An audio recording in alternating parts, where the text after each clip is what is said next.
अवधूत 138।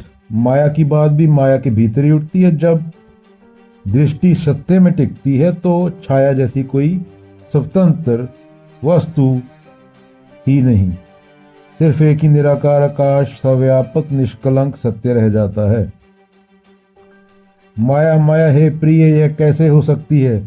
छाया छाया छाया का कोई वास्तविक अस्तित्व नहीं, यह सब एक ही सत्य है, निराकार आकाश के समान और निर्मल कलंक रहित। माया कोई चीज नहीं, वह केवल भ्रम की भाषा है। जैसे रोशनी में छाया दिखती है पर छाया अपनी कोई सत्ता नहीं रखती, स्वतंत्र सत्ता नहीं रखती, वह प्रकाश पर निर्भर है। वैसे ही जगत का अनुभव चलता है पर सत्य की दृष्टि में दूसरा कुछ है ही नहीं।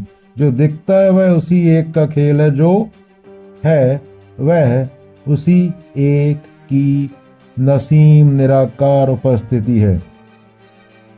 आदि ग्रंथ गुरु ग्रंथ साहब, एक मूर्त अनेक दर्शन की निरूप ने, खेल खेल खेल खेल अनंत को फिर एक। कबीरा पानी एक है।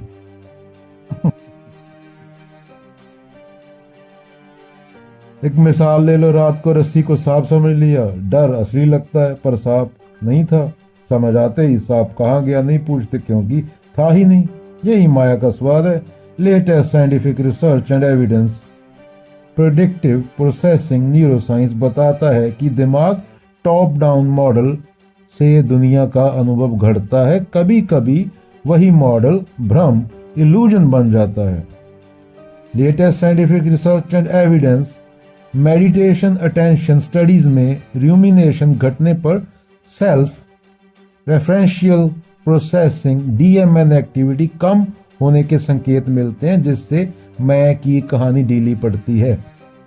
जब देखने वाला शांत होता है तो जो दिख रहा है वही सत्य बनकर रह जाता है, बाकी सब नाम रूपी छाया। क्या? जब देखने वाला शांत होता है तो जो दिख रहा है वही सत्य बनकर रह जाता है, बाकी नाम रूपी छाया।